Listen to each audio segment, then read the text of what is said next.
Ahead of a huge and historic decision about who comes to Washington, D.C. to be the next occupant of the White House, the U.S. soccer team is in the capital with a few issues of its own as the players try to earn Jurgen Klinsmann's vote for the critical final stages of the World Cup qualifying campaign.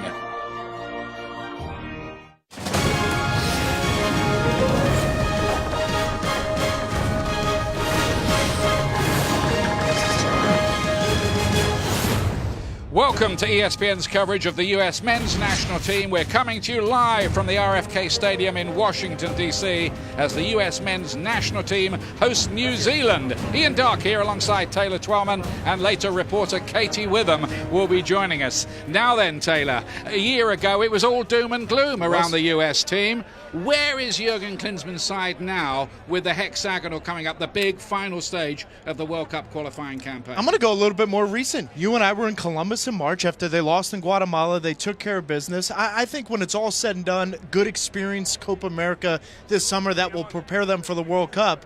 But this is where they should be. Expectations are you get into the hexagonal and then you deal with it. Obviously a tough schedule early on, Mexico at Costa Rica, but the expectations are what they are. They need to qualify for the World Cup. Tonight is for Jurgen Klinsmann, I think, to get some answers to some of those questions you referenced about his 11 from Mexico on November 11th, and also about that 18-23 that fills out that roster. Still places up for grabs. What kind of team has Jurgen Klinsmann picked tonight? 6 of the starters who beat Cuba the other day, they've gone back to their clubs. And the lineup coming in now with William Yarbrough as the goalkeeper.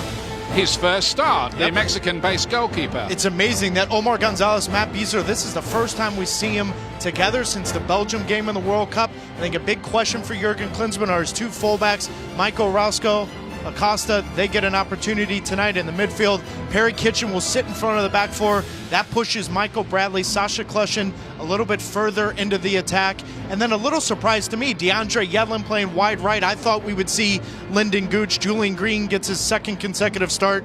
And the in-form Jozy Altidore up front.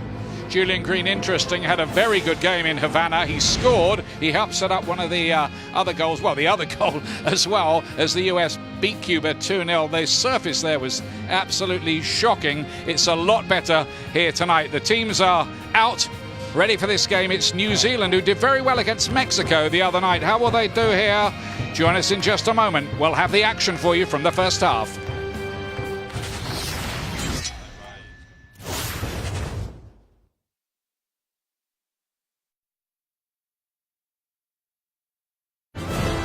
Welcome back to Washington, D.C. The U.S. men's national team facing the All Whites, as they're called, of New Zealand tonight. For Jurgen Klinsmann, his 96th game in charge of the team. Only Bruce Arena has more than that. It's a 5-year plus reign, and this is his team tonight. 6 changes from the side which beat Cuba on Friday. Keeper William Yarbrough, based in Mexico, gets a first start. Julian Green, another chance after his goal in Havana, and Besler and Gonzalez starting at the back for the first time since the World Cup. And keep an eye on that relationship of the 3 midfielders in front of those 2 center backs. Perry Kitchen will sit and hold. Look at that relationship between Klushin and Bradley going forward. One of them has to be underneath Jozy Altidore at all times. As for New Zealand, they've been playing pretty well. They pushed Mexico quite hard the other night. There's the man in charge, Anthony Hudson, son of a great player for Stoke, Chelsea and England, Alan Hudson. Here's his team, 3 players to pick out. The West Ham defender, Winston Reid, their number 2 at the back. Marco Rojas, number 6 in midfield, scored against Mexico, looked good. And Chris Wood, the leading scorer for Leeds United in the English Championship, who might be dangerous. What else to watch out for? Well, here's our sideline reporter tonight, Katie Witham. A lot of interesting stories to follow, but none other than Perry Kitchen. After passing up a maximum player contract extension from DC United in the offseason at the encouragement of Jurgen Klinsmann to get overseas and play, he now finds himself in the starting 11 for the U.S. at his old stomping grounds right here at RFK Stadium. Now, Kitchen said that in this October camp, he's really focused on watching and learning from Michael Bradley, specifically trying to emulate his composure on the ball in certain situations. Ian Taylor, without Kyle Beckerman in camp, he has an opportunity today to showcase just that, getting the nod right next to Michael Bradley. Thanks, Katie. It was a lovely quote from Jurgen Klinsmann about Perry Kitchen today. He said he's a modest, humble guy who is very, very proud just to be with us. And the US getting us underway. They've won 10 of their last 13 matches, the US. Haven't played New Zealand since 2003, so long ago that Taylor Twellman was in the team. That was a long time ago, Ian.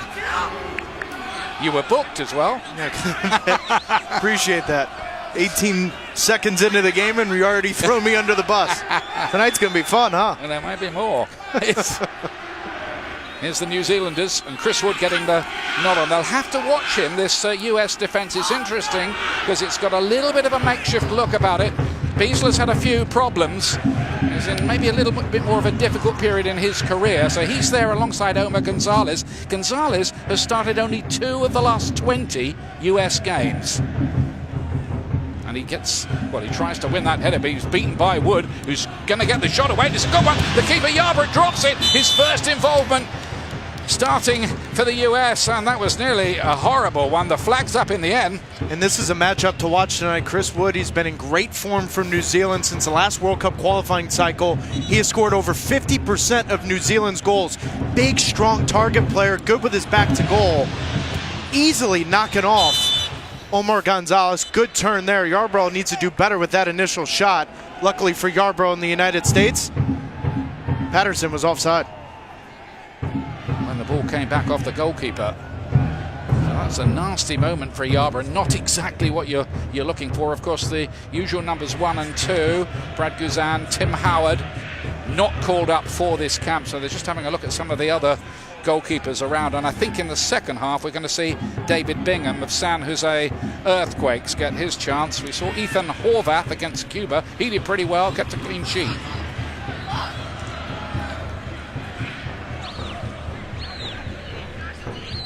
Well, a scare right at the start. I think New Zealand, I was talking to some of their people earlier on today, Taylor, they're right up for this. They see this as a big, big game ahead of their final stage of World Cup qualification. Well, keep in mind as well, New Zealand's in the Confed Cup. So they've got preparation for a World Cup qualifying cycle. They're in Confederations Cup next summer, so there's a lot to play for New Zealand. It's also, they surprised, I think, Mexico a little bit and the United States flying back from Havana. This is a different test completely for the United States dealing with New Zealand as opposed to Cuba Friday. Yeah, that's a good point, Taylor. They have made it to the Confederations Cup by being the champions of Oceania. Gonzalez with the ball for the US, and then Orozco helping it forward. Orozco, who was in Jurgen Klinsmann's very first selection back in 2011. The only other survivor from that 11 out there today is Michael Bradley, predictably enough. Acosta playing it wide, the Dallas player, playing at left back tonight. Jurgen Klinsmann seems to think that's his role for the national team, even though he plays elsewhere for Dallas, who are going so well in the Major League Soccer. Beasler laying it forward towards Julian Green. Interesting to see how he plays tonight. He was excellent against Cuba. Bradley's ball is aimed towards Altidore. It's too far ahead of him. And that's one of the subjects of my Continental Tire Analyst Corner. A couple things to watch, particularly in this first half. Obviously, Julian Green coming off that performance against Cuba. Can he have another performance tonight against a better opponent on a better field, have some consistency? And then also Matt Beasler, Omar Gonzalez. We haven't seen them since Belgium and Brazil. I think a big question for Mexico, does Michael Bradley play as a number 6? Does Jurgen Klinsmann play 2 defensive midfielders, a 4-2-3-1 type of formation? If he does that, Jeff Cameron may need to play in the midfield. Well, then who's the center back next to John Brooks? A couple things to watch tonight. Not the greatest start from the US. Kleshchin giving the ball away in midfield. Here's McGlinchey. There's the number 8. And is an automatic pick for New Zealand, who normally play against the likes of New Caledonia, Fiji, Vanuatu in their part of the world. They have a pretty long and tortuous campaign. Even if they win, they have to play one of the South American teams in a playoff to get there. Not easy. Wood doesn't get to the header. Patterson tried to. Beasler came in to win it for the US.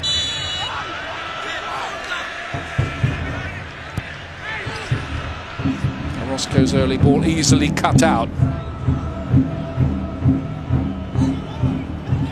Patterson, who's on the books of Ipswich Town in the Championship. Gets the return ball.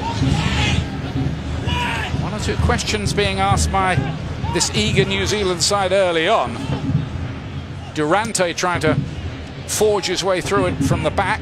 It's one of a couple of changes they've made from the Mexico game, but it's basically the same outfit. It's been a sloppy start here, 5 minutes in here from the United States. Credit to New Zealand being on their front foot, putting the back four of the United States under some real pressure here.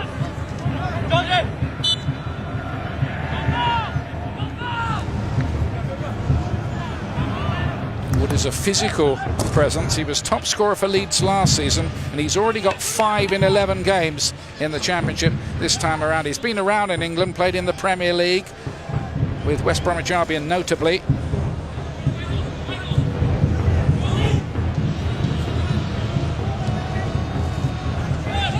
Slow start from the US, more defending to do here. Altidore back helping out his defence. Michael McGlinchey in again. And that'll make Yarbrough feel a bit better as he clings onto it. A Mexican goalkeeper, or Mexican based anyway, with Club Leon.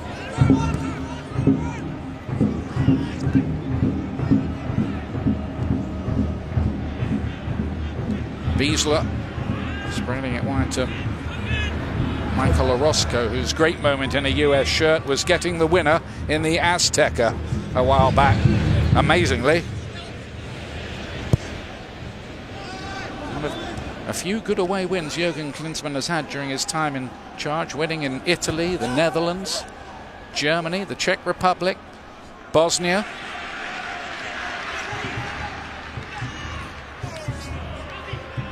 Altidore. Bradley looking to chip one in behind. Winston Reid just letting it run. I'm amazed to see that Reid has only won 20 caps for New Zealand. He's been around, it seems, forever. He was in their 2010 World Cup squad. He scored at that World Cup, but he's rarely been available for them. There's also part of that young part of his career, and remember where he got his Danish citizenship and he didn't know if he was going to play for Denmark. Yeah, he was based there, right, brought up there. Anyway, he's here tonight, and that's good news for New Zealand, and it'll be a test for Jozy Altidore up against him. Well, we've seen New Zealand early on. There's no secret. They're going to play it forward, try to play off of Chris Wood, have Patterson, McGlinchey, and Rojas run off of that ball, and so far it's caused a little bit of an issue because you're bypassing Michael Bradley and Perry Kitchen and then having to deal with those second runs. It's been a little bit of an issue for the United States so far. A lot of players forward, including Winston Reid, who's good in the air. Yarbrough under a bit of pressure, grabs it at the second attempt, or tried to, and it's smuggled behind in the end. The flag's up as well on the far side, but again, it was an uncertain moment for Yarbrough, who thinks he was fouled and is telling the referee exactly that. Yeah, and I'm not sure he's calling offside here. I actually think he's calling a handball. Yeah, that ball hits Boxall in a right arm right here. Yep. And the assistant referee immediately raised his flag. That was a good spot from the assistant referee on the other side. But already early on this first half, 2 nervous touches from Yarbrough. Michael Boxall, the player who did handle the ball there, tweeting yesterday, "I'm not sure which is older, the White House or RFK Stadium." That got a bit of a response, I can tell you. We checked, it is the White House.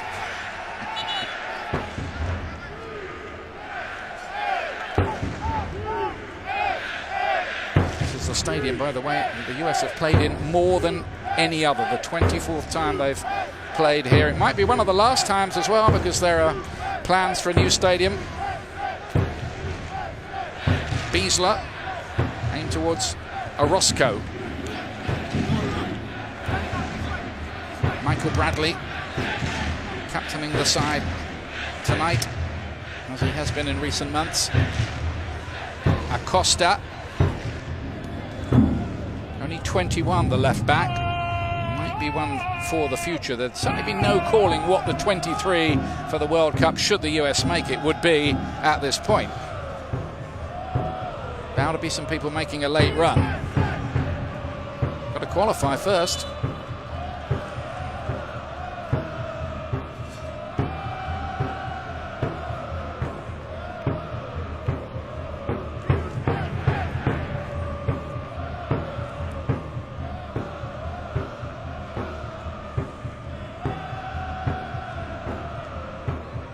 Reed to lay it forward up to Wood. Playing with wing backs here, New Zealand. 3 at the back, 3 in central midfield, 2 wing backs, which is what they did against Mexico. Wood. Beasler to get it away, but the US have been on the back foot here. And a lot of it, Ian, is just difficulty when they win possession. Where's their outlet? Is it Jozy Altidore up front, or can they find the feet of Sacha Kljestan? New Zealand's made it very difficult to play into the feet of Kljestan or Jozy Altidore so far, and there's been very few touches from Julian Green and DeAndre Yedlin. Again, the ball is not cleared. Colby now, the left wing back of New Zealand. It's not a great cross, but it was missed by Gonzalez.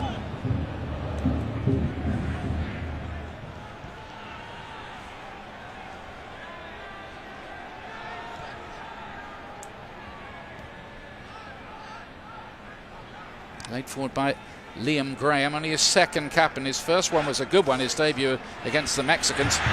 Now then, Yedlin coming in off the right and almost getting in behind there. They couldn't quite find him. Here he is again now. DeAndre Yedlin trying to feed Altidore.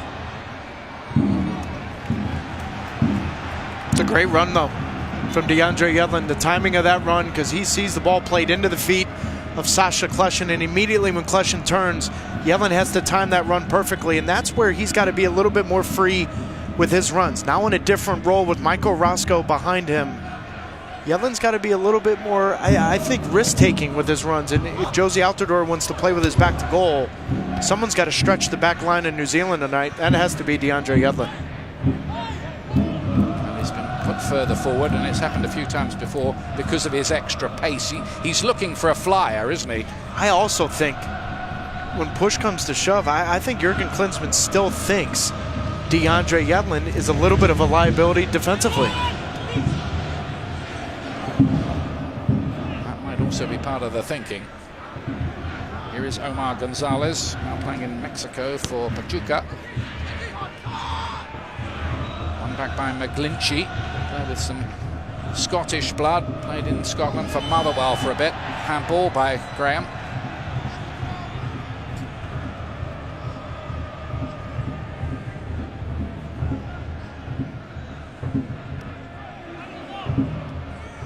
New Zealand do hold one World Cup in their beloved rugby union, the, well, fearsome All Blacks. That sport very much king in New Zealand. Here's Sacha Kljestan. Acosta to Altidore. Acosta again with the cross in. Well defended by New Zealand. That was the most coherent attack yet from the US, who are showing one or two signs of just starting to settle. It's taken a while. Kljestan. It's cut out by Durante. Now Kip Colby. He's got Rojas to his left. Haven't seen too much of him so far, but he looked good against Mexico and scored. That's him intercepting the ball now. He's invited the free kick, and Orozco obliged.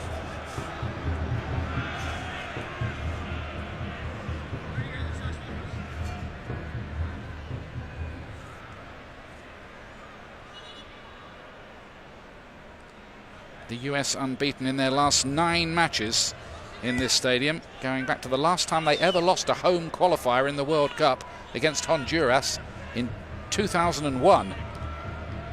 Wood to play it wide to Liam Graham. Aimed towards Patterson, and Orozco did enough. He did just enough, because Patterson's running off that back shoulder of Chris Wood, and Orozco has to cover Omar Gonzalez and Matt Beasler. And the one thing with Omar Gonzalez throughout his entire career is when the ball goes wide, he has that split-second where he gets caught ball watching. And when you do that against a guy like Chris Wood, then it allows the second forward or even the third attacker coming out of the midfield to find that space. That was great recognition from Michael Orozco.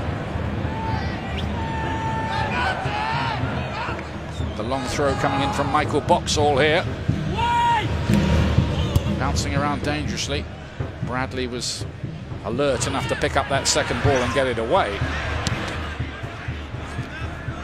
New Zealand have made it to the World Cup finals on 2 occasions. 1982 when they lost every game, and in 2010 they drew all 3 and hold the distinction of being the only unbeaten team at the 2010 World Cup. Defending to do here, because here's Altidore trying to line up the shot. It's a good block by Winston Reid. Picked up by Lewis. Now Patterson towards Wood. Didn't quite get the angle for the pass right, but those two seem to have quite a good chemistry. Game's opened up a little bit here, Ian. And I think part of that is New Zealand's setup. When you look at it, you're saying, okay, they've got 2 wing backs. They're going to sit in, defend, and look for the counter. But where they've been very strong tonight is playing into the feet of their number 9 and then getting 3, 4, 5 runners around them. The game's been open up, and they're getting after the United States back line, and we saw that Saturday night against Mexico. Good performance. Surprising for me. I thought they might do quite well, having seen them against the Mexicans. Here's Rojas. Yeah, I thought the performance against Mexico was the surprising one, because I just felt after that playoff, you know, Mexico would have their way. Jozy Altidore's got to be cleaner with his first couple touches tonight. Lewis to Wood, went for the return ball. There's a bit of a swagger about New Zealand's play. They are only ranked number 88 in the world, but that may be a ranking that doesn't really flatter them. US, by the way, at the moment at 22 on the FIFA list, which sometimes needs to be taken with a bit of a pinch of salt. Sometimes a cellarful.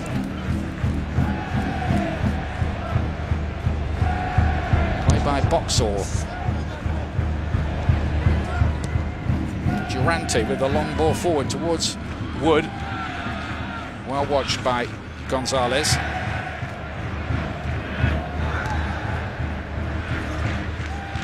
Bradley.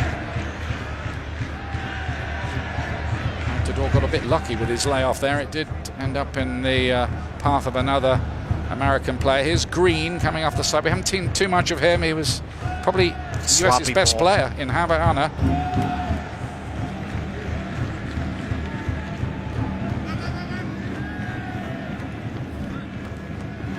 Kljestan is winning his 50th cap for the US. He's made a bit of a comeback after his exploits in Major League Soccer this year, where he is the leader in terms of assists for goals.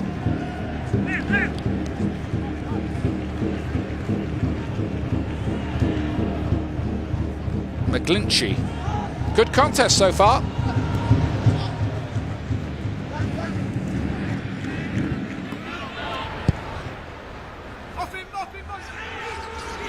Good shout by the goalkeeper there. Beasler let it run because of that.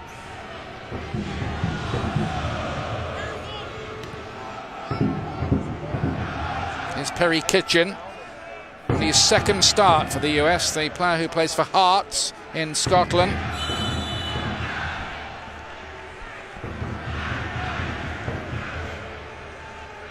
Referee, incidentally, tonight, Juan Carlos Guerra from Guatemala. Yedlin. Not quite accurate enough. Kljestan. Lovely feet from Kljestan. Beautiful ball. Orozco getting it in there. Altidore was waiting to pull the trigger.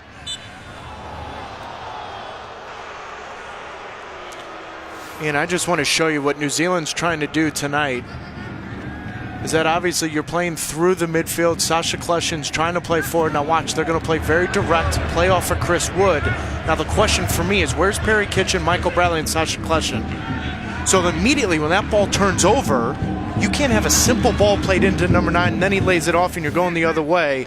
Right now there's just confusion with Perry Kitchen and Michael Bradley of who needs to be in front of the back 4 and who needs to track. the midfield's coming out of the midfield for New Zealand.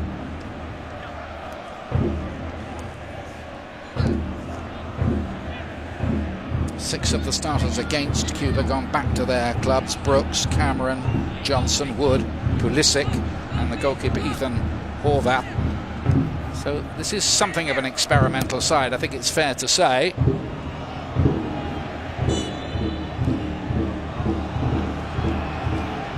Altidore penalised. Not happy.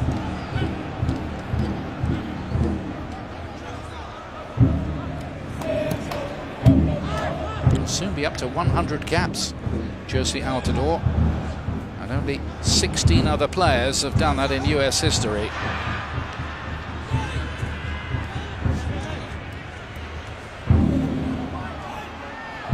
Rojas loves to drive from midfield. Rojas, Wood trying to turn there and hit that with his left foot, didn't quite work out, but you can see the threat.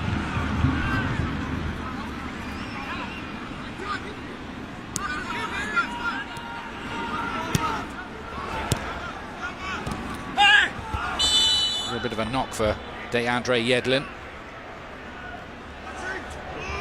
It's been an amazing story, really. It wasn't long ago he was at the University of Akron, Ohio, Seattle Sounders, World Cup, Spurs, Sunderland, now Newcastle United. 42nd cap already. And he's the perfect reason why assessing a 23-man roster right now for a World Cup is almost pointless. Because you and I were doing that before Brazil. Yedlin comes out of nowhere. Matt Besler starts at Azteca. Julian Green comes out of nowhere. A lot can happen in years' time, let alone 6 months. There might be one or two you haven't heard of yet coming onto the scene. Jurgen Klinsmann will hope so.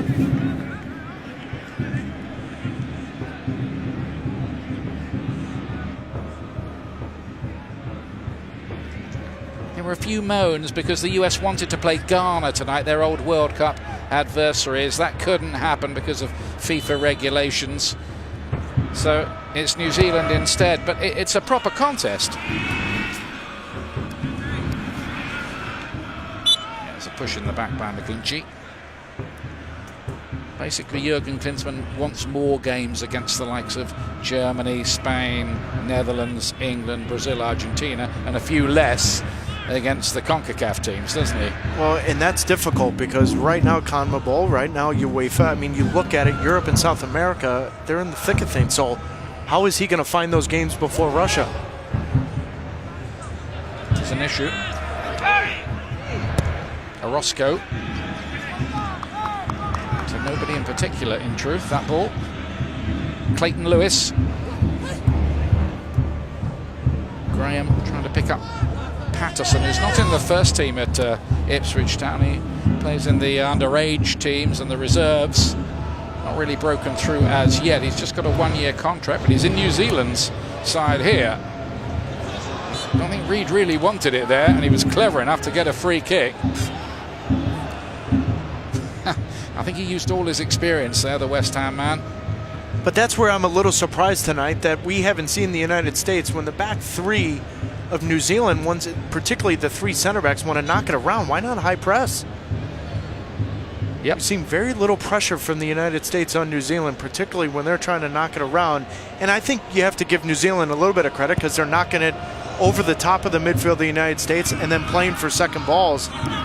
They've won the second balls more often than not than the United States tonight. Colvey back to McGlinchey. Busy little presence in the midfield. Now Kip Colvey. Held up well by Patterson, who's still a teenager. It's a young squad they brought here. New Zealand, 10 of the players, 23 or under in the whole of the squad. Let's go back to our touchline reporter, Katie Witham. Taylor, you were just talking to Ian about not seeing the U.S. press that New Zealand back line. That's exactly what Jurgen Klinsmann has been yelling to his team down here on the sideline. Not only does he want to see more pressure, them pushing up the field, but also a sense of urgency, quicker passes all around. Yeah, I think the lack of urgency, Katie's been a little surprising tonight. And And I think part of that was the travel schedule and going down to Cuba and that kind of game that they had to play on Friday. But the reality is I thought I would see an exciting team on the front foot tonight. We haven't seen it 25 minutes in. They've had a fair bit of defending to do, and part of the reason for that is the way New Zealand are playing is Bradley.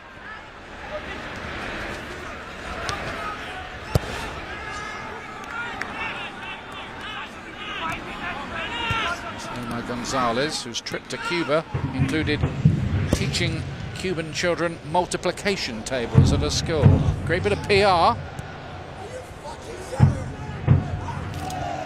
Of course, his Spanish is good, isn't it? That was a great story. If you haven't seen it, go to ussoccer.com. Great story about those 4 or 5 U.S. players walking around in Havana, walking into a classroom.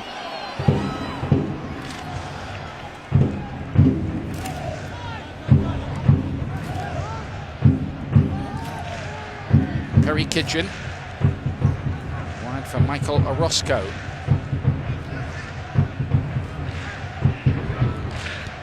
He's one of those players, Orozco, who's been in and out of the squad. I remember Jurgen Klinsmann saying, I really wanted to pick him for the World Cup, but he just wasn't properly fit at the time. He'd had an injury and it was heartbreaking for him.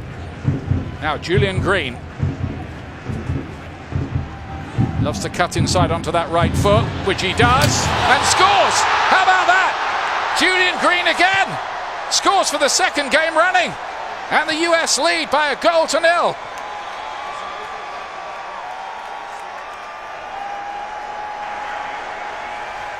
Suddenly, it's all looking so much better for the much criticized Julian Green. And against the run of play, but a big part of this is watch the flick on from Josie Altidore to Julian Green. Great 45, 60-yard run from Kellen Acosta. If Kellen Acosta does not make that run, then this second defender of New Zealand doesn't slide behind, doesn't track that run. It opens up the space inside for Julian Green. We saw it a couple times. I think this is brutal goalkeeping. Yes. From the New Zealand goalkeeper Marinovic, but give Julian Green a ton of credit, taking on his defender and having an impact in this game. Had to do better than that. Marinovic, the goalkeeper, got his angles all wrong. It was a big surprise when that hit the back of the net. US will take it. Green certainly well his third goal for the USA. Remember, the first of them was at the World Cup as a substitute against Belgium in the knockout stages. Still with Bayern Munich. And there is a belief that he might break through as well eventually, even at that illustrious club.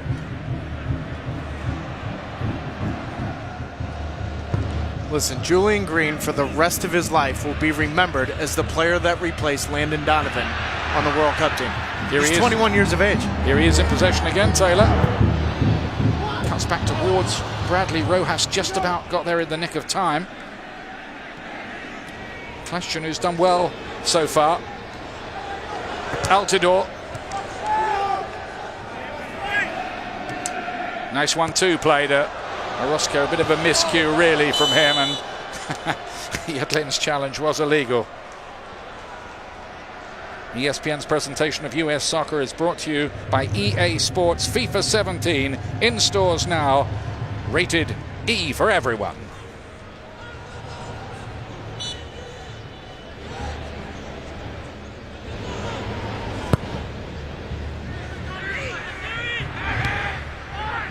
There is a feeling that Julian Green, and Jurgen Klinsmann was telling us this today, he's matured and he's suddenly just a more confident character around the team. I joked with you yesterday in this building watching training. I said I've seen Julian Green sprint more in this training than I saw in his first 5 or 6 caps. And people forget, and I'm going back to it, he was a kid. And he had immense pressure on Julian Green replacing Landon Donovan on the World Cup roster. I think we're all naive if you write off a kid at 21 at Bayern Munich. I think you're starting to see a little bit of this player right here in these moments mature a little bit, come into his own, and have a little bit of an initiative coming into camp and showing some confidence. Here's Bradley. Yedlin.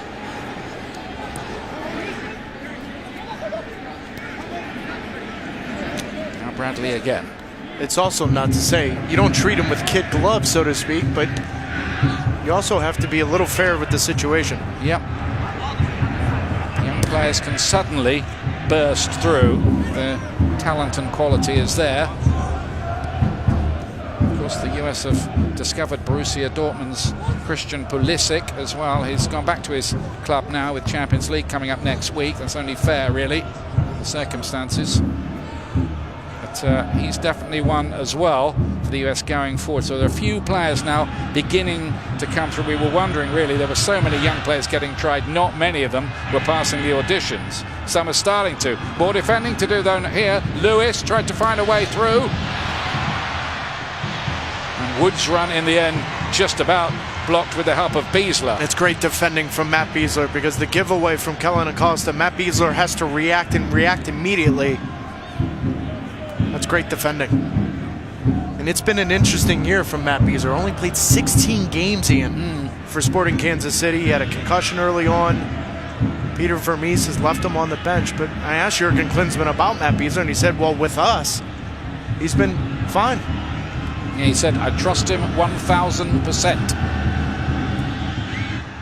Kljestan. Nice ball that towards Altidore. Brilliant ball from Kljestan. His thinking's good. Yedlin's got a chance here. Goalkeeper this time does much better. Marinovic to block that one. Big chance for DeAndre Yedlin to get his first US goal. Just such a good look from Sacha Kljestan. And this is where Kljestan, over the last 2 years with the New York Red Bulls, 31 assists. And a lot of them are off just little flicks, little first touches that open up your center forward going forward. Jozy Altidore having the composure to find the third run from DeAndre Yedlin. But I just love that first touch from Sacha Kljestan. And when you see these types of conversations, every New York Red Bulls fan, Ian, has seen that conversation between Kljestan and Bradley Wright Phillips. I think Jozy Altidore likes Sacha Kljestan playing underneath him. He didn't even make the initial 30 for the World Cup, Kljestan. He had that horrible game, a lot of them did, against Ukraine, and then he was out with the washing. But he's back now. Yeah, I think when you see that type of perseverance from a player, you want to give credit. But I also give a ton of credit to Jesse Marsch in New York. I think he's put Sacha Kljestan in a great spot to succeed. That freedom of playing almost as a second forward or that attacking midfielder. Tonight, I think 25 minutes or so, Sacha's been too all over the place. But the last 5 or 6 minutes, he's had an impact because he stayed right underneath Jozy Altidore.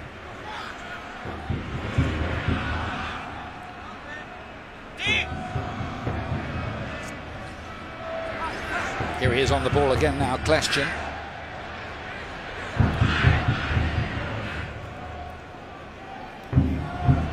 Green.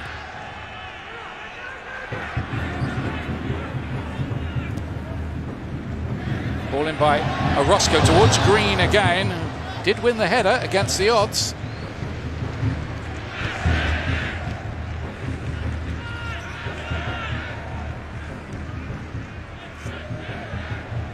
USA's only recent defeats, one to Argentina. They were thrashed in the semi-finals of the Copa America. No real shame in that. Argentina can do that to a lot of teams.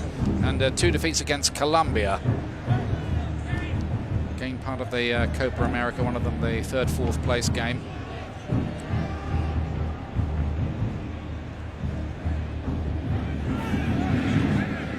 Kljestan winning the header. Bradley, cap number 124 for Michael Bradley today. Kellyn Acosta. Green, space here for Orozco.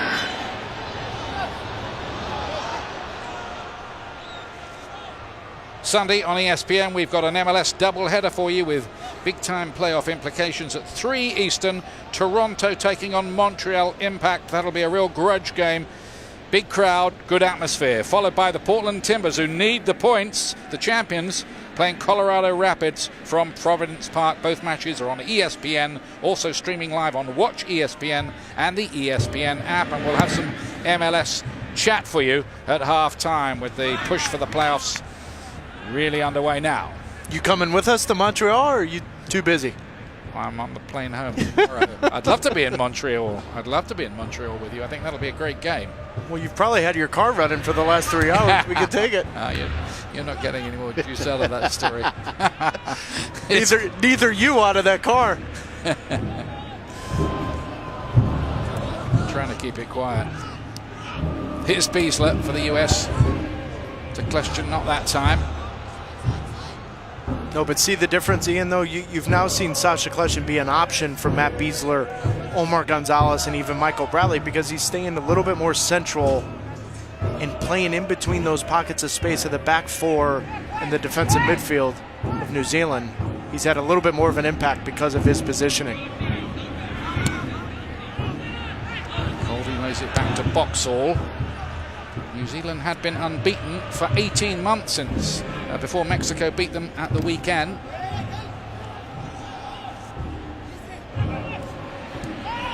Liam Graham trying to restore the supply line to Chris Wood, who does look as if he could be a real handful if the service is right. Durante this time, the service isn't right.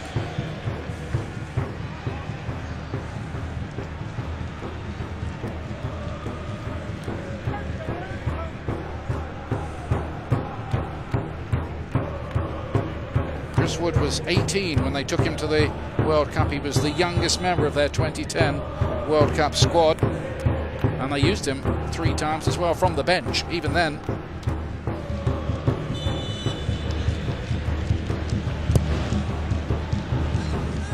In the crowd tonight, by the way, one of New Zealand's greatest ever players. You'll know him, Ryan Nelson. Ryan Nelson. Yep.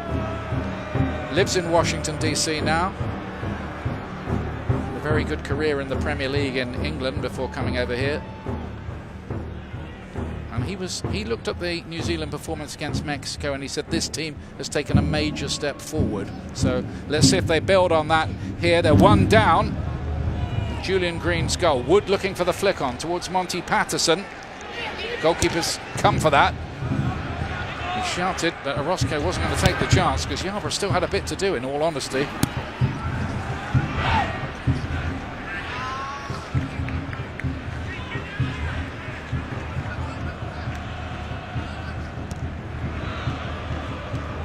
Altidor's little flick on, he was hoping that Yedlin would get on the end of that. There's definitely an extra edge about things now, with the stakes about to be raised very, very high for the US. Kljestan's ball in, nearly found Graham Reid doing some good work there.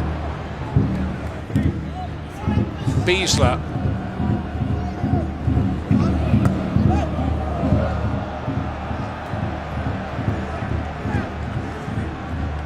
US have beaten New Zealand on the 2 occasions they've played them by an identical scoreline, by 2-1.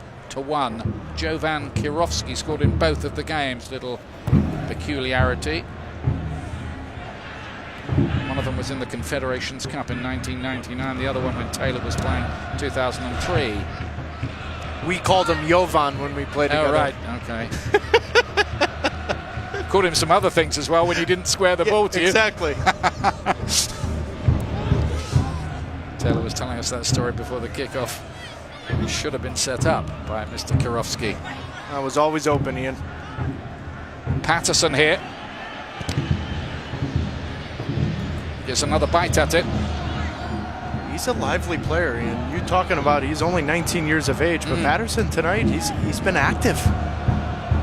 He came off the bench against Mexico and did well. Nearly equalised near the end. His shot was blocked. Gets the start this time. He's just got a couple good first touches, and he's playing in those spaces between the fullbacks and the center backs of Besler and Gonzalez. A few times tonight he's caused some issues with his movement.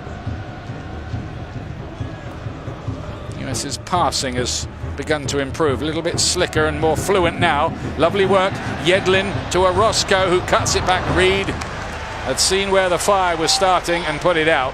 And Orozco's begging for what were his options, even if he did have the speed. Great combination with Yedlin going forward. But as Orozco looks up, because Jozy Altidore is laying the ball off, see, in this moment here, Jozy's got to be on a full sprint to get inside the 18. Few options for Orozco to play that ball. Great combination with Yedlin and Orozco, but that's where Julian Green and even Michael Bradley or Sacha Kljestan's got to get in that 18, give Orozco an option. Yeah, somebody attacking the near post Agreed. would have been handy there, wouldn't it? Here's a corner kick meanwhile. Bradley playing it in there, and Orozco trying to get a goal. He does get the odd one. He's got 4 in a US shirt.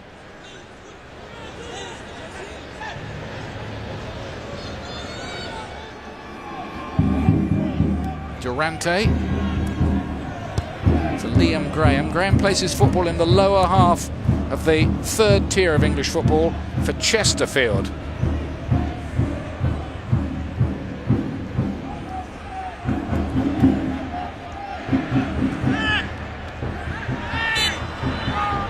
Have to find the players where they can. New Zealand, the goalkeeper's playing in the German 4th division for Unterhaching. Lewis, the player, down injured.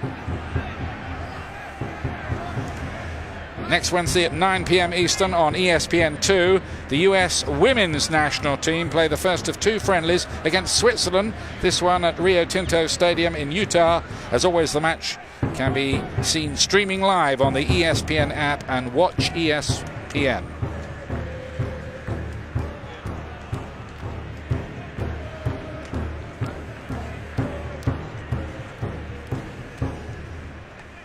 And log on to ESPNFC.com for the latest soccer news, including Jurgen Klinsmann disputes Bob Bradley's claims, Terence Boyd's miracle return to the US squad, CONCACAF to review World Cup qualifying, about which more at half-time. Taylor and I chewing over that little development. I can't believe one of the top stories isn't England's performance today. Knew you'd get to that. Well, it's a point away from home in Okay. World Cup qualifying, Alrighty. and a clean sheet. Alrighty. 0-0 with Slovenia, in case you hadn't heard, for England today, with Wayne Rooney dropped from the starting lineup.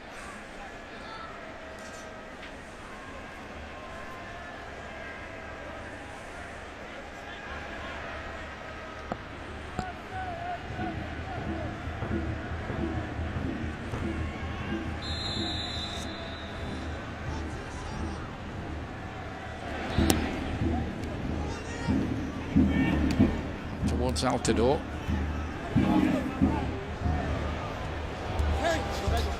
Kitchen.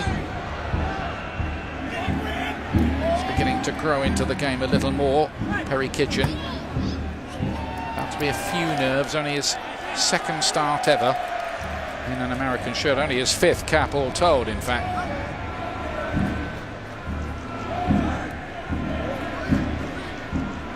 Green to Bradley.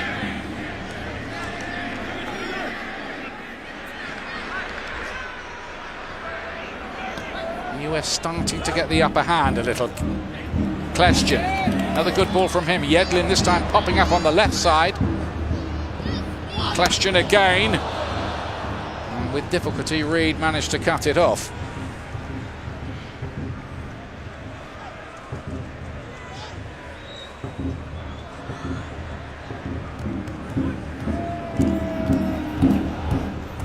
Good noise. Was far from a sellout here tonight, of course, but the American Outlaws and the fan groups making their presence felt, and I'm sure many of them will be on their way to Russia should the US qualify again. If they did, they'd be doing it for the 8th time running. I think many of them are worried about Columbus, Ohio before Russia. Yeah. No surprise that the Mexicans have been taken to Columbus, Ohio again, where it always seems to be 2-0 to the US.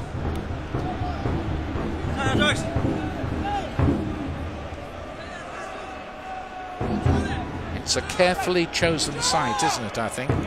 Well, and it's a perfect site for it. Yep.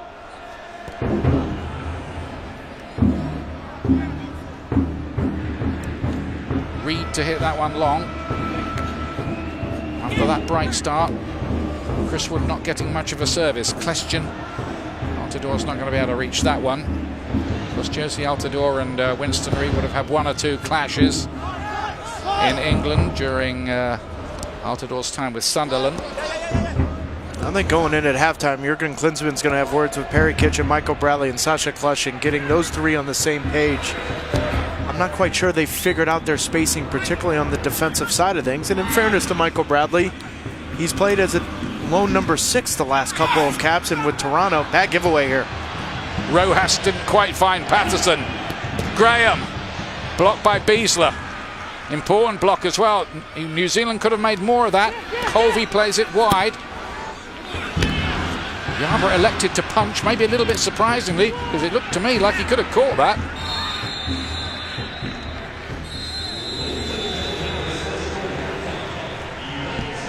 And that's half-time, with the US leading by a goal to nil. 1 or 2 shaky moments in truth for William Yarbrough making his first start, but Julian Green has come up with the goal again.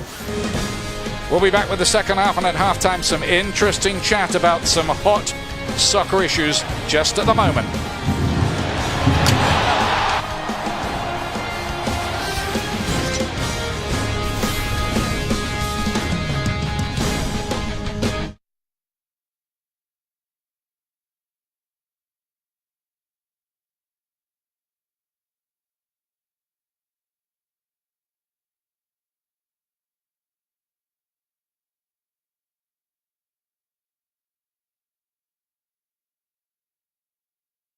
Went into the half, up a goal. What did you think overall of the first half?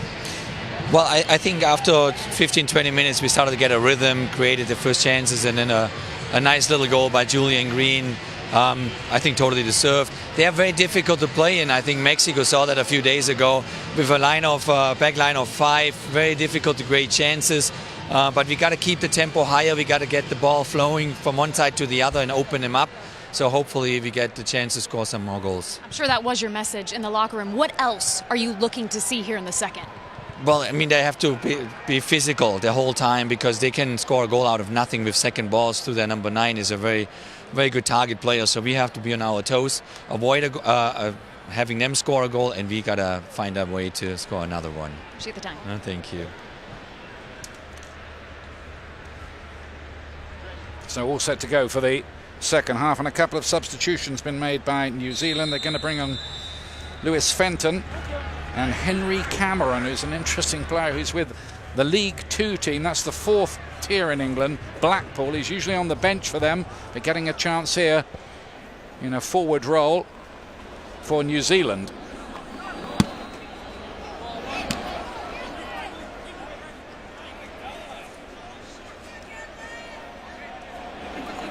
So far, no changes by the United States.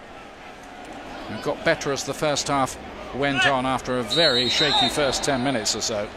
And I think that's Klinsmann and his staff wanting to see about 10 to 15 minutes more, because the start of that first half was sluggish. It was sloppy, and I think he wants to give them about 10 to 15 minutes more before he makes some changes to hopefully get a second goal here.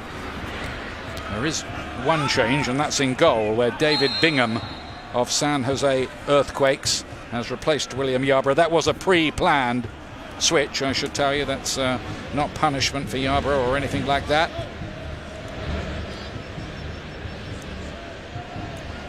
Bingham has started the last 65 games for the Earthquakes, so I think you could say he's their regular keeper.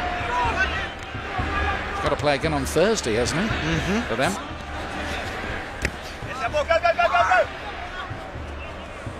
Fenton, who's come on, playing that wide role on the right-hand side.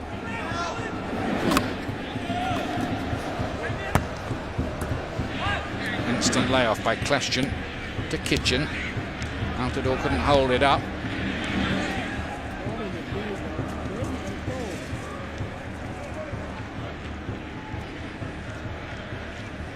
United States played their very first sanctioned game 100 years ago.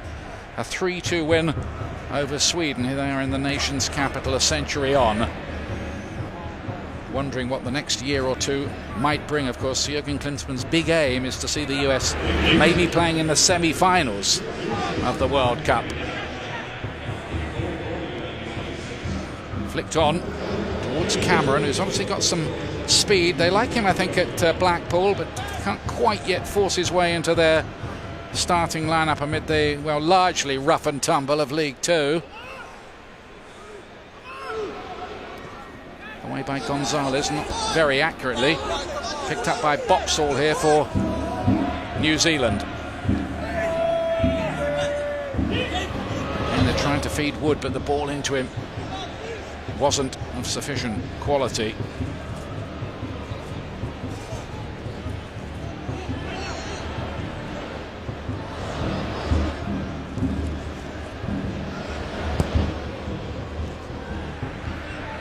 Altidore. Good turn, wasn't it, by McGlinchey? Good technical play and a good pass to follow as well. Here's Henry Cameron. He's only 19. The player has just come on. In towards Patterson. Same age for him too. So they've got a few promising youngsters coming through New Zealand. Kljestan. That's a great ball. Yeah, again from him. And that's been a feature of the US's play. Kljestan's been good tonight. He can see a pass, as they say. Altidore tries to turn. Fenton's there to mop it up for New Zealand. But he does look a creative spark in there, Kljestan, this evening.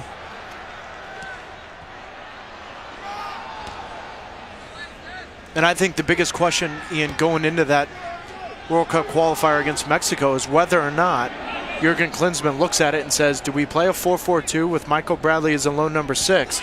Or does he go back to that old trusted 4-2-3-1? And then the question is, okay, who's next to Michael Bradley in there?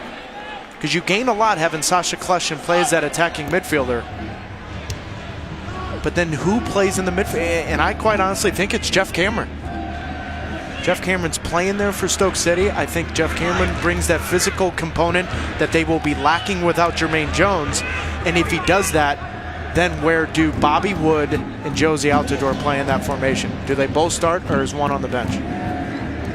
It's a complicated argument, of course. When you play a 4-4-2, you can get outnumbered in midfield. That central two have to be very good to match the threes that other teams have got in there. And where does Mexico want to shove it right down your throat is right in the middle, and then you've got Chicharito up front. So I think that's a 3.5-4 week discussion that Klinsmann and his staff are going to have here. Patterson. Good cross. It was cut out by Beasler. Picked up by McGlinchey. Some high pressing here from New Zealand, who made a bright start to the second half as they did the first. Costa took a bit of a nasty knock there, back on his feet again.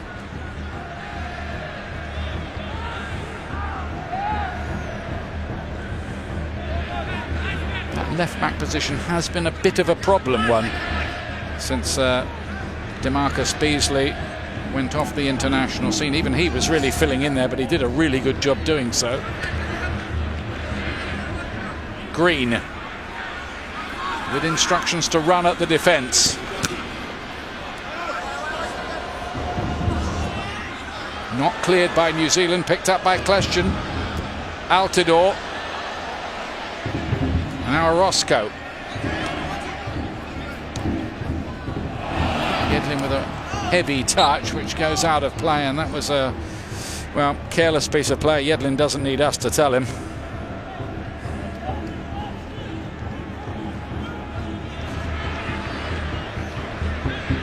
I don't think Jurgen Klinsmann yet has got the final 11 in his mind. I asked him. Who will play Mexico. Yep, I asked him. Which is interesting. And immediately he was like, oh no.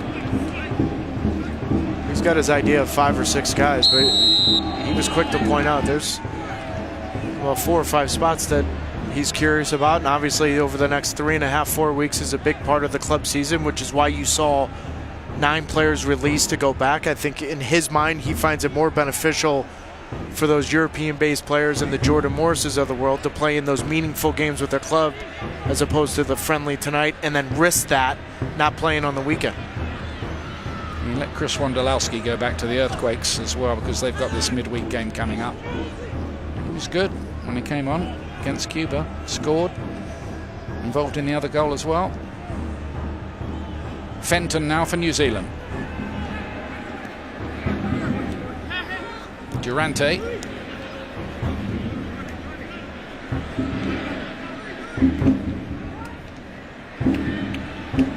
McGlinchey to feed it wide.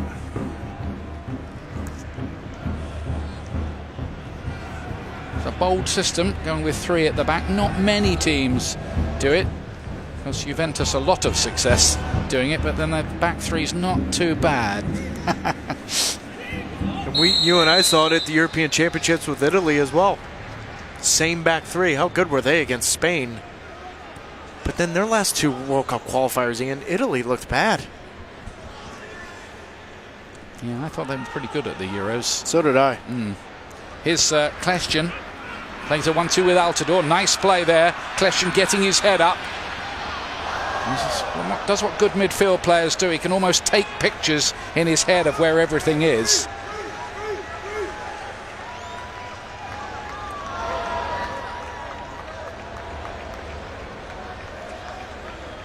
Green just looking a little bit more uncomfortable. I think he felt he was clattered.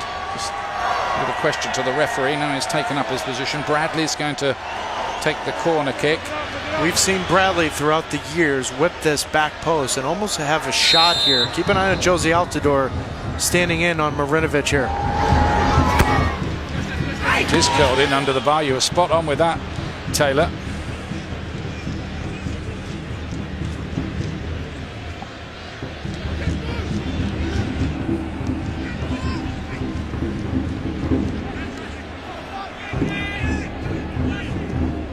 McGlinchey, right to Lewis Fenton. Too long for Wood. Wants better service than that. And it hasn't been forthcoming. Always a mistake there by Orozco. Bit of a misunderstanding between him and the goalkeeper David Bingham, who did come to the rescue. That could have been a nasty moment.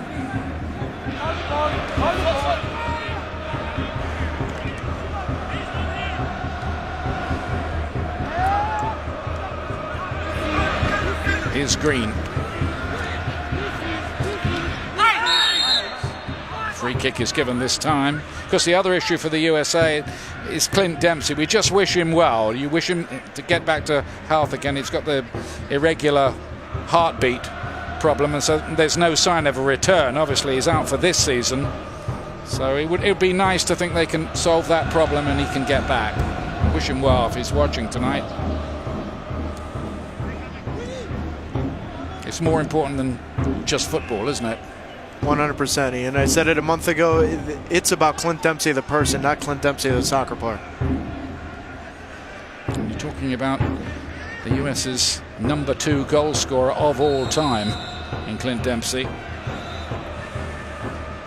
You know, I'm just watching Sacha Kljestan and what that role Kljestan will play November 11th against Mexico, and I just feel if the wide players are active and threatening, it's only going to make Sacha Kljestan more effective. But if your wide players give possession away, simply they play very simple, they're not threatening and dynamic getting in behind, then it doesn't open up the space for Kljestan to impact the game. Patterson pulling that one back, not quite accurately enough.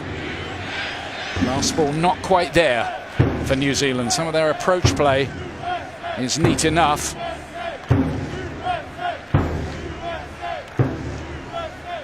Here's Bradley again, up to #6 all time in the appearance list on 1-2-4. He's gone ahead of DeMarcus Beasley now, aiming for his 3rd World Cup finals appearance in Russia.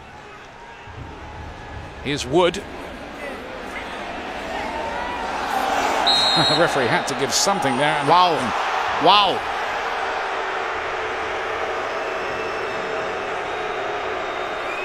He's calling a foul on Perry Kitchen here. Listen, Chris Wood is running recklessly. Perry Kitchen, how's that a foul on Perry Kitchen?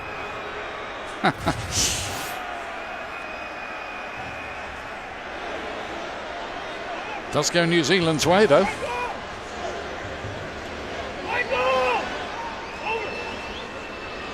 And he wants to hit it, the Leeds United man.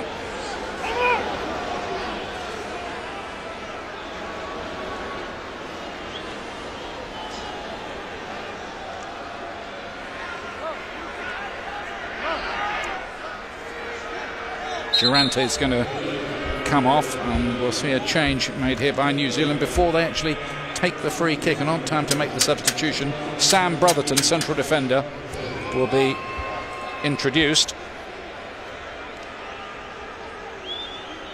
He plays for the Wisconsin Badgers in the US. More about that in a moment. Let's watch this free kick first, though. Important moment in the game.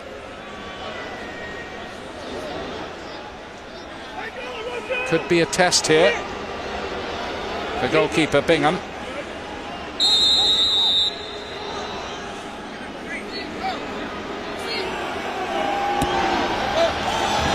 Not that good a free kick from Wood.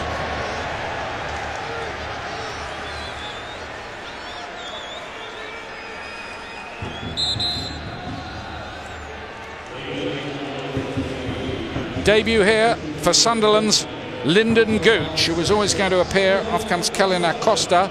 Gooch will play towards the left-hand side. A very interesting story, Lyndon Gooch.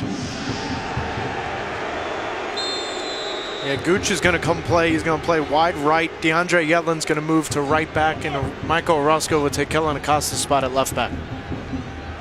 Gooch from Santa Cruz, California. He has an English father, an Irish mother. He's played for Irish youth teams, but he's in the American team. Big fan of Landon Donovan as he was growing up. First went to England when he was 10. Scored a hat-trick. Kept going back for camps, and then Sunderland signed him in the end. David Moyes likes him. He started him in the first 4 Premier League games. And I thought he was one of the surprises of the opening weekend in the EPL. I thought Lyndon Gooch has put himself in a great spot. Question brought down. Reed complaining.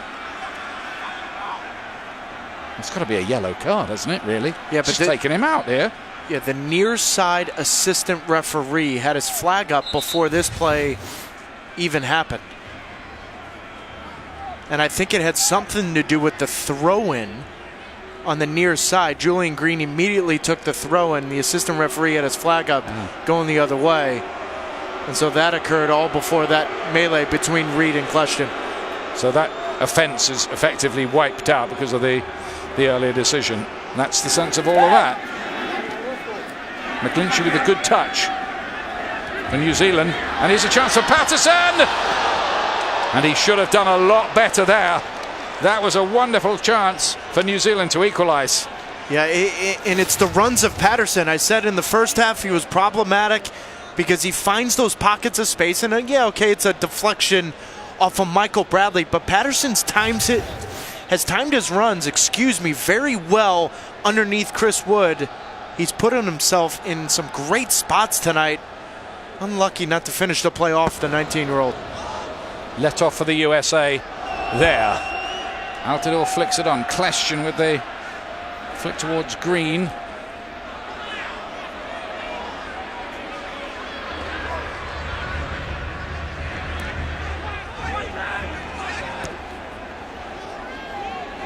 And Gonzalez will let it run. Let's call in Katie Witham again, because I think she's been listening in on the final instructions given to Lyndon Gooch for his debut. Yeah, Ian, moments before he got subbed in, Jurgen Klinsmann went over to him, and he was very simplistic with him. He said, get out there, look to move the ball around, but keep it simple. Then he smiled at him, and he said, go enjoy yourself. Yep, good instructions. He's actually being used towards the right-hand side. I spoke to him last night. He said his favourite position, really, is like a number 10, or centrally.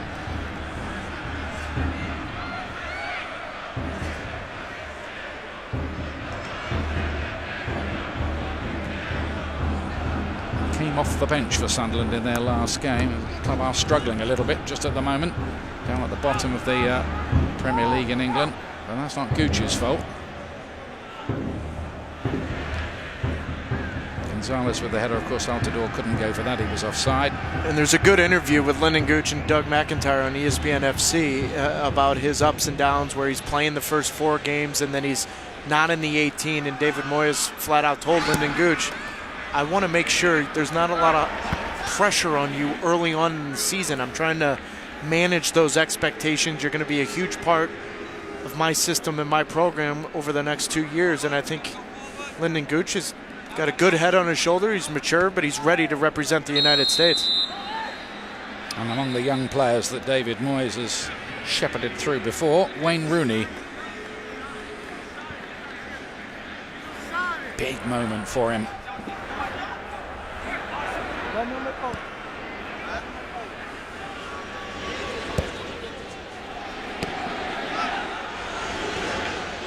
Oh, the goalkeeper's got himself in a bit of a mess there. And he did well to get out of that with a nifty piece of footwork. Bit of a heart-in-mouth moment. The ball is given away by Brotherton. Bradley brings it forward. Here's Gooch. Curled in towards Altidore. It's a decent cross. Comes out of Green. And the way things are going for him just lately, you wondered whether that might end up in the back of the net. That's a great ball in, though, from Lynden Gooch. Prepare it. Jurgen Klinsmann told him coming into this one, keep it simple. One touch, whip it in. Great pace. Jozy Altidore can't get on the end of it.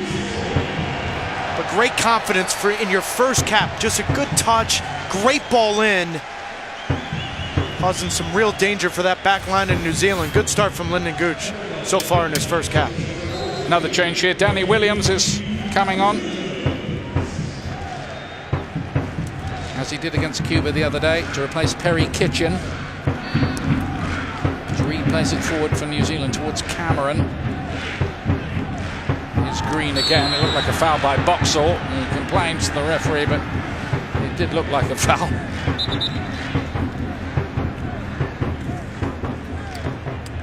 There's Danny Williams. He plays for Reading in the second tier in England these days. He's been in good form, Ian. He's another one that just, when you think it's over with Klinsmann and in that cycle, all of a sudden he pops up.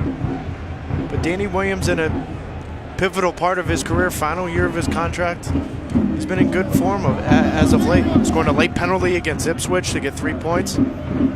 He's another one that just may be on that line of maybe playing a part in that Mexico game at that defensive midfield role next to Michael Bradley. This is Lynden Gooch. Nice turn. Trying to feed it through for Sasha Kljestan. How about that for an impact in your first cap? 10,000 people are screaming Gooch. Had a Gooch before, the central defender. Yes, they did.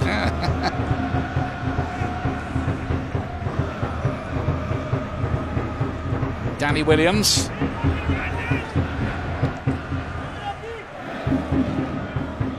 Yeah, I think that is a feature of Jurgen Klinsmann's reign.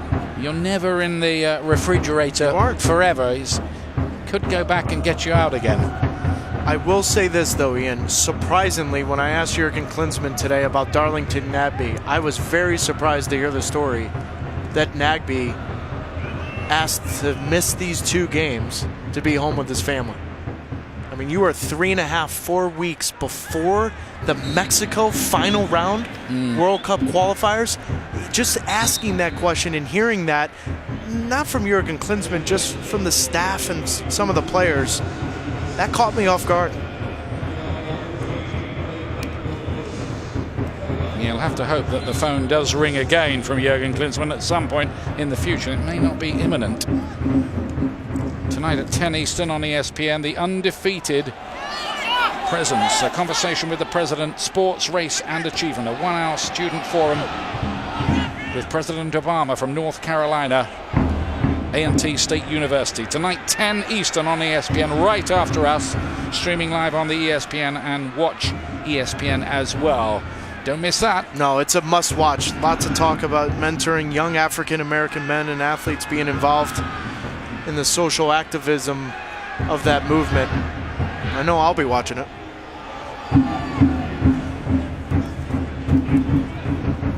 Brought down by Chris Wood.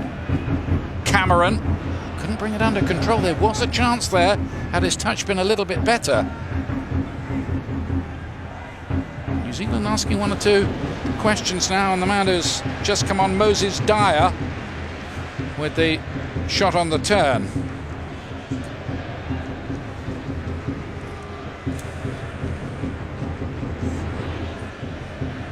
A few players who've come through the New Zealand under-20 team. New Zealand staged that under-20 World Cup, and the USA beat them 4-0 at that competition.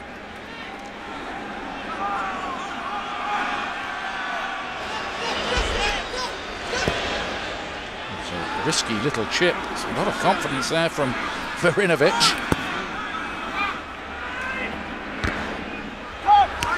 Gonzalez has kept quite a tight rein on Wood since the first quarter of an hour of the game. Altidore allowed to turn. Bradley'd made a run ahead of him.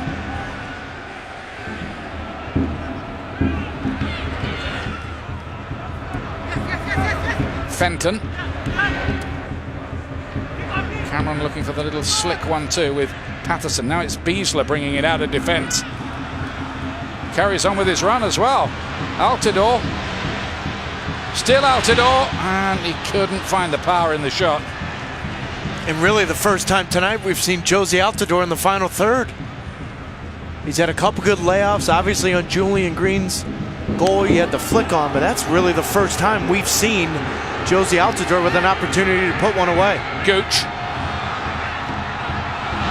Still Gooch again.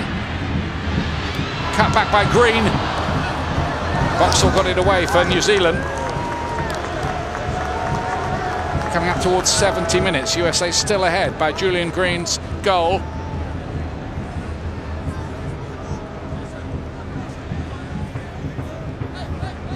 No two ways about it. The USA are a tough team to beat when they're playing at home. It should stand them in good stead for the Hex. Orozco did pretty well there. Here's Green again.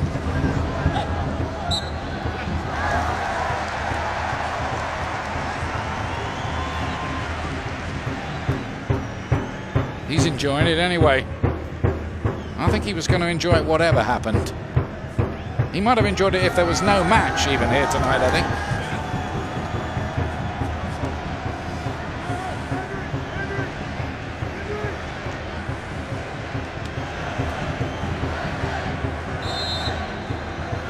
Bradley to swing this one in. And the USA get the insurance of a second goal. Beasler, you can see the idea there. He was trying to pick up Michael Bradley's run. Dyer. Wide for Monty Patterson, who had that wonderful chance. And Wood. Great piece of play. Controlled it there on his thigh, and the volley. That would have been some goal had it gone in. But that chance doesn't happen if you don't muck around on your set piece on the other end. You try to play a short one with Matt Beasler. That plays doesn't pull off. Now you get New Zealand going the other way. That's where you raise his questions. You're good on set pieces. Why not whip that in and give Omar Gonzalez and your attacking players an option and not allow Chris Wood going the other way? Stylish piece of play by the New Zealand striker, nonetheless.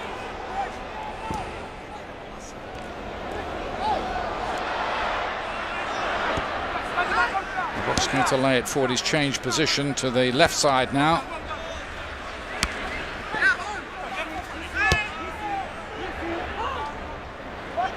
Committing men forward, New Zealand. They want to go home with a decent result. They felt they deserved a draw against the Mexicans, and they would love one from this game as well.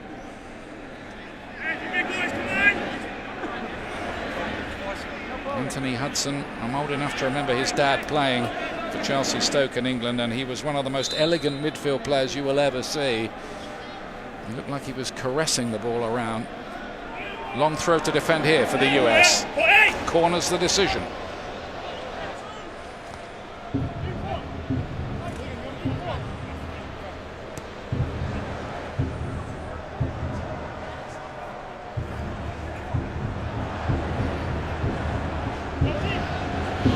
It's going to be Michael McGlinchey of Wellington Phoenix in New Zealand with a corner kick, which he rather scuffed. Still might be something though. Patterson has got the equaliser. Found its way through all those defenders, and New Zealand are level. Monty Patterson, the 19-year-old, making the USA pay. Just sloppy defending on set piece. The ball's played near post, and you've got 3 or 4 players just trying to throw a body around it. But watch this ball play right in front of Jozy Altidore. And Patterson's quicker than Matt Beasler, just plain and simple. This ball's played down. It falls loose. Patterson's quick to react, which he's done all night long. And what a great moment for a 19-year-old to get his first goal for New Zealand and tie this one up. The Ipswich Town youngster, only 19, has got that goal, and there's another change coming up. The central defender, Zimopoulos, who started against Mexico, is coming on to replace Winston Reid. So it's a like-for-like switch. But they have gone for it a bit, New Zealand, and maybe that equaliser was coming. Patterson had a big chance before that, probably a better chance.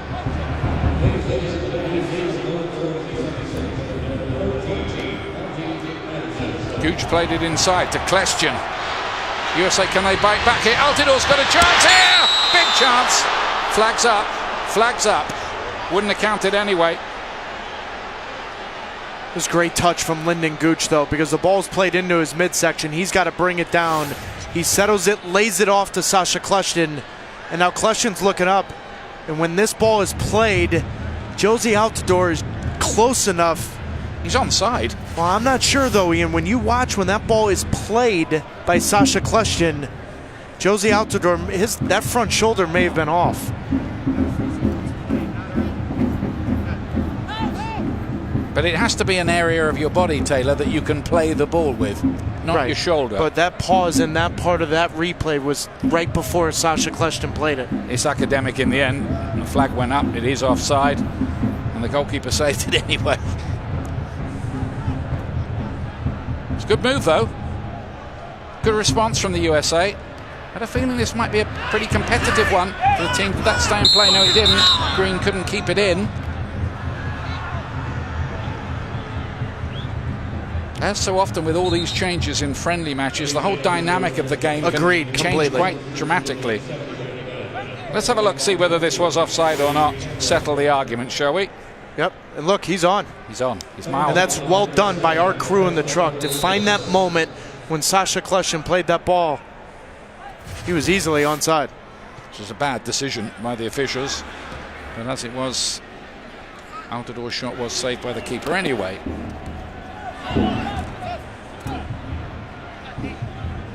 Made another change, New Zealand, brought on another of the players who started against Mexico, Costa Barbarousis, up front.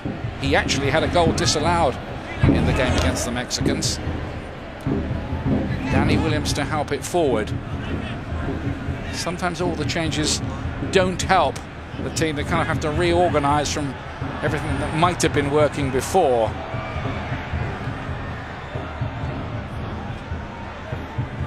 Dyer to feed it wide. Inside by Fenton, and then McGlinchey. Moses Dyer's got a bit of pace, one of the substitutes, and he's won the ball there, but illegally. That's according to the officials. The one thing that has impressed me tonight about New Zealand is whether it's Chris Wood or the 2 or 3 attacking players underneath him, Ian, they've put them under pressure.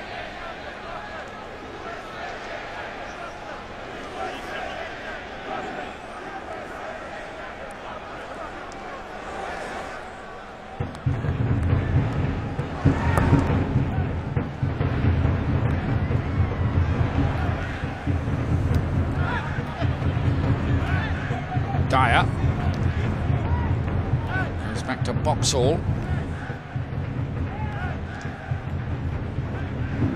Time it's too long from Zimopoulos.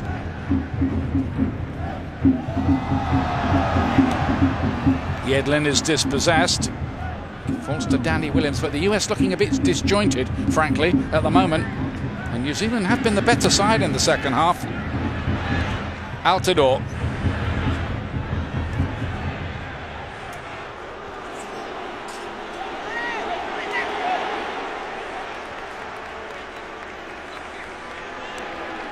Yedlin to play it wide.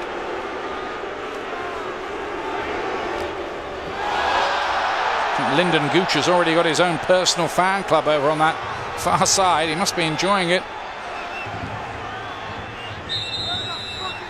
Because he won't be totally tied for playing to the United States till he appears in a competitive game. And Jurgen Klinsmann will be well aware of that. But he's come out and said he wants to play for the United States. Now here's Juan Agudelo, the boy who would be king. He scored for the US when he was only 17 years old in Cape Town. I was there that day. Quite a trip for a 17-year-old, because the team met the late President Mandela as well. He's replaced Julian Green. Yeah, but another one, Ian, where I put him in Julian Green's class. All of a sudden, we're going to stop talking about Juan Agudelo. He's 22 years of age. If he's healthy and he's fit, he has shown he can be a very streaky player. Look at his last 5 goals with New England. 5 goals, 3 assists. It's amazing to think that man right there, 22 years of age still. 5 goals in his last 6 appearances for New England Revolution. So he's in a bit of form. Boxall gets it away. 1-1 here. USA taking the lead in the first half. Julian Green, New Zealand biting back, creating 1 or 2 things in the second half and getting that equaliser from Ipswich Town's Monty Patterson.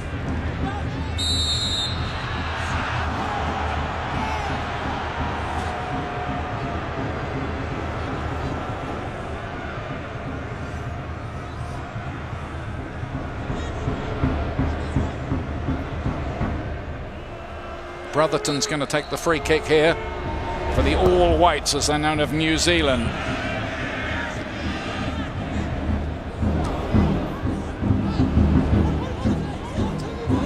Patterson again, he's been a lively present for them tonight.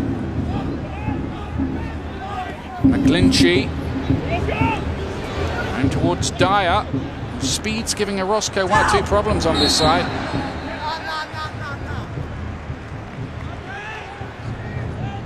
More on that Julian Green substitution with Katie. It was all smiles coming from the bench as Julian Green walked over. Jurgen Klinsmann walked up to him and said, "That's it, great job, way to go."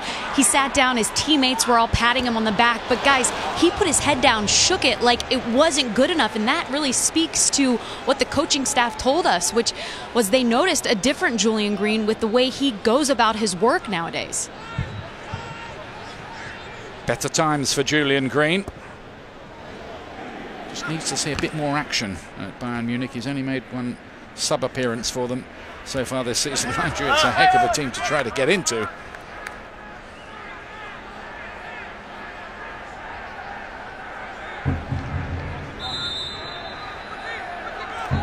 wasn't so long ago his mum was having to give him a lift to training in Munich. Altidore in a muscular clash with Zimopoulos. Fenton.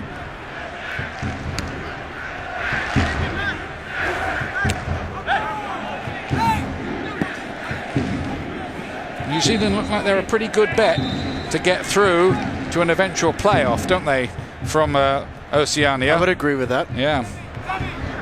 He's doing a very good job. He was in charge of Bahrain before, Anthony Hudson. But I like what Anthony Hudson has done this trip with the Mexico and U.S. games. He's brought in some young players. Colby to lay it back. Wood thought about the shot. Now he will. Deflected on the way through for a New Zealand corner. And if the USA don't watch it here, they could be on the end of the wrong result. Well, and you talked about when you make subs in these friendlies, Ian, it kills the rhythm of the game. Well, it hasn't really killed the rhythm for New Zealand. They've been the more dangerous team in the last 5-6 minutes. A lot of attacking types on, and they push the US back. Play will have to be held up. I think that might be Colby, is it, who's got a bit of cramp. Maybe it's cramp or something else. Anyway, the referee's decided he needs treatment. Tonight at 10 p.m, right after us, on ESPN, The Undefeated presents A Conversation with the President, Sports, Race and Achievement. It's a 1-hour student forum with President Obama from North Carolina A&T State University. That's right after us, 10 Eastern on ESPN and streaming live on the ESPN app and Watch ESPN. SportsCenter anchor Stan Verrett will host, and President Obama will discuss his My Brother's Keeper mentorship initiative. I think it's going to be an interesting show, to be honest with you, Ian. I think it's one that I think a lot of people will talk about, particularly after on social media. It's right after us as McGlinchey plays that corner kick in. Gonzalez got it away. US have got a little bit ragged here. They've got more work to do again. Here it's New Zealand who are looking the team more likely to get a winner. That time it was Barbarouses.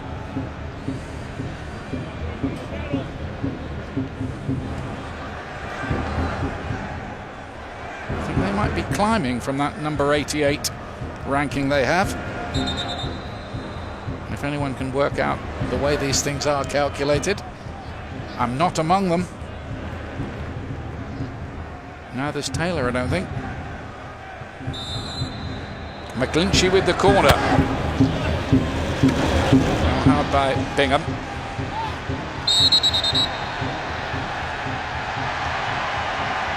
And a yellow card issued there for Patterson, I think it was, for just impeding the goalkeeper. Yeah, there. Tried to stop him distributing it. Silly booking, really.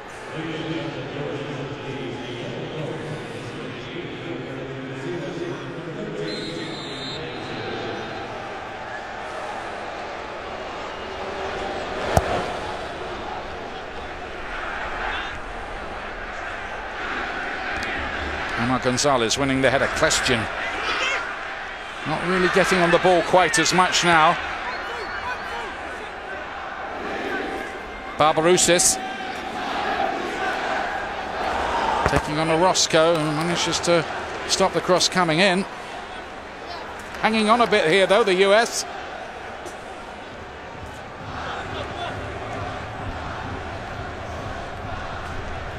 The point has to be reinforced. This is quite away from the US's first choice team.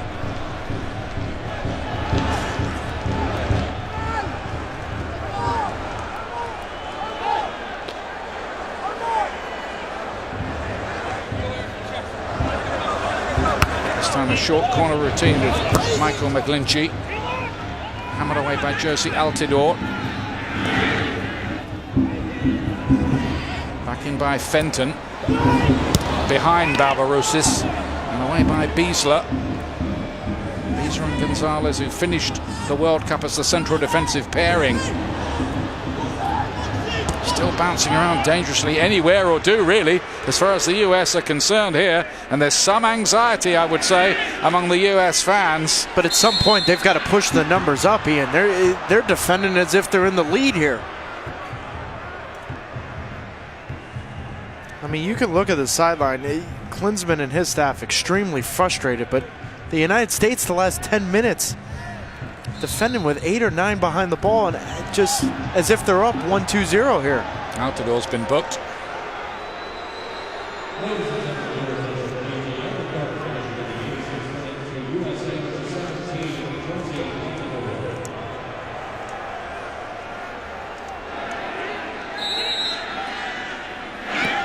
McGlinchey won't be a problem that time. Drifts out of play.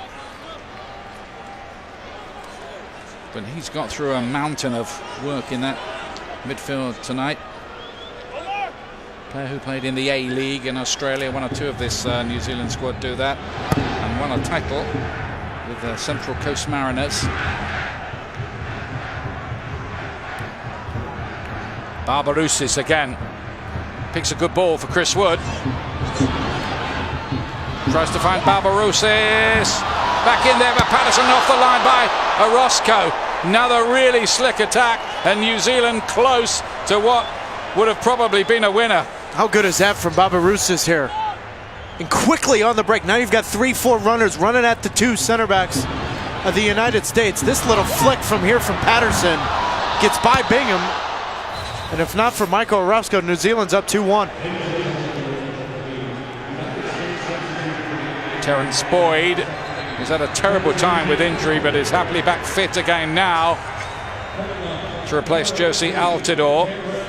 No heroics from Altidore tonight. Last time he was here in a US shirt, he scored a wonderful volley in a win over Germany. A long time out, nearly 3 years out of the team. Terence Boyd, big moment for him return after his cruciate injuries.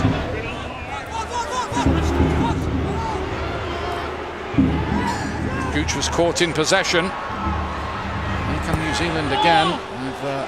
Barbarouses has really been lively since he's come on. Had a spell with Panathinaikos, the famous Greek club, a few years ago. He'll be proud of his team, I would say. Anthony Hudson.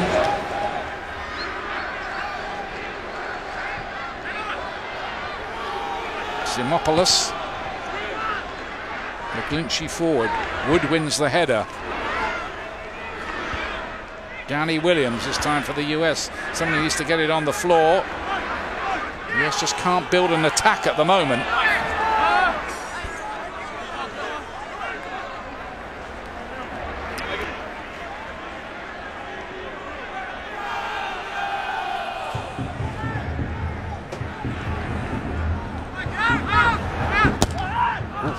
Painful one that was for Orozco.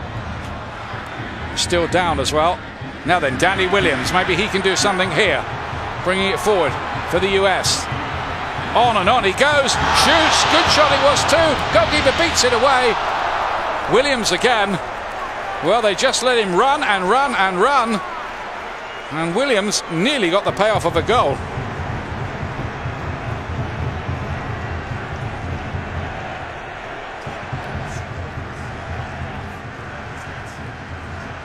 That would have been against the run of play.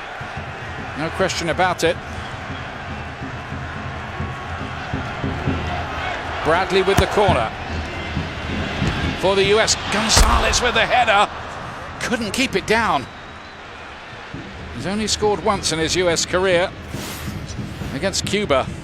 And remember, Danny Williams scored a goal similar to this where you and I were US-Brazil in Foxborough, Massachusetts. He's got great technique from distance. Everything's perfect about his technique. Marinovic coming up with a massive save here at the end of one for New Zealand.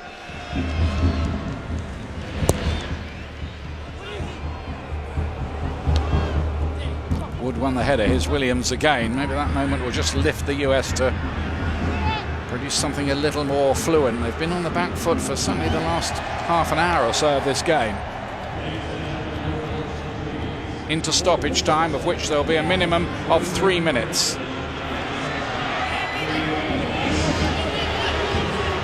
Gooch with the cross in, well defended. Bradley! Another tremendous save, but from Marinovic it was a really good effort from Bradley. Wonderful technique. Another great dangerous ball from Lyndon Gooch. How's that for technique from Michael Bradley? Marinovic coming up with 2 big saves here in the final minutes. I think when he caught that, he must have thought that's in. Bradley. It's just so difficult to catch that right. Keep an eye. This is difficult for Marinovic. 6-7 bodies in front of him in the 6-yard box. Oh my goodness. It was difficult because he dropped it.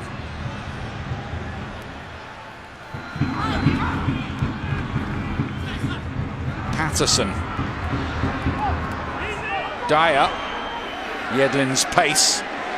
It's going to be important for the USA. He does have recovery speed, even if there's a mistake. Well, and that's the thing about DeAndre Yedlin, very similar to DeMarcus Beasley. You wouldn't say he's the best one-on-one defender, but can you really get by him? Because you may beat him with that initial move, but that recovery speed can make up for a lot of things, and that's why DeMarcus Beasley was just such a good fullback option for the United States. I think Yedlin may be the same kind of option. Boyd here trying to find a way through. What a story if he got the winning goal. Suddenly the US finding a late spurt from somewhere. Yeah, Williams was caught. So it will be a free kick here to the United States as we enter what should be the final minute of the game.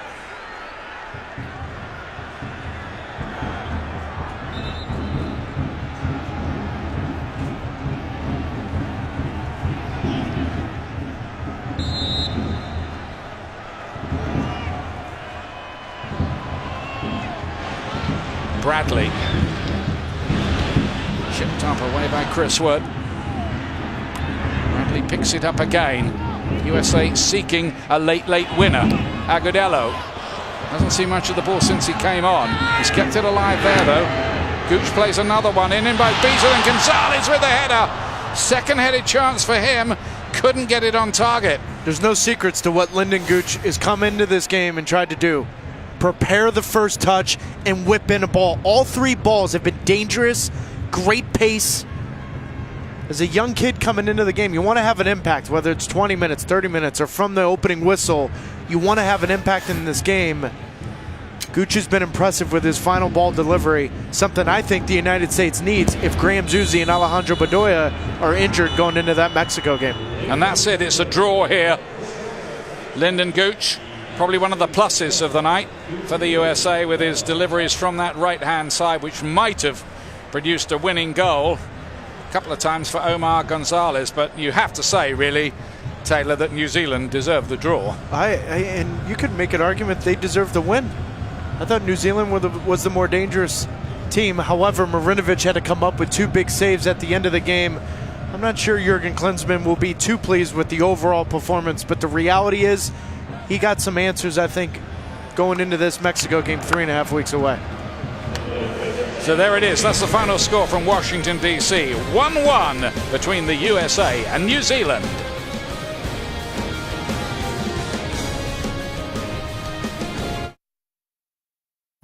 On Sunday, we've got a big-time playoff doubleheader for you. 3 o'clock Eastern, Toronto taking on Montreal, an all-Canadian affair there, and there'll be some atmosphere. Followed by the Portland Timbers and the Colorado Rapids, right in form they are from Providence Park. The Timbers need the points. Both matches on ESPN, streaming live on Watch ESPN and the ESPN app as well. So a reminder of our final scoreline here. United States 1, New Zealand deserving the draw 1. Second half goal from teenager Monty Patterson giving New Zealand the draw after Julian Green had put USA ahead. Coming up next, an undefeated conversation, sports, race and achievement with President Obama. This has been a presentation of ESPN. I'm thankful for Taylor Twellman, Katie Witham, our sideline reporter, and our crew. I'm Ian Darke. Thanks for joining us from Washington, D.C., the nation's capital, tonight.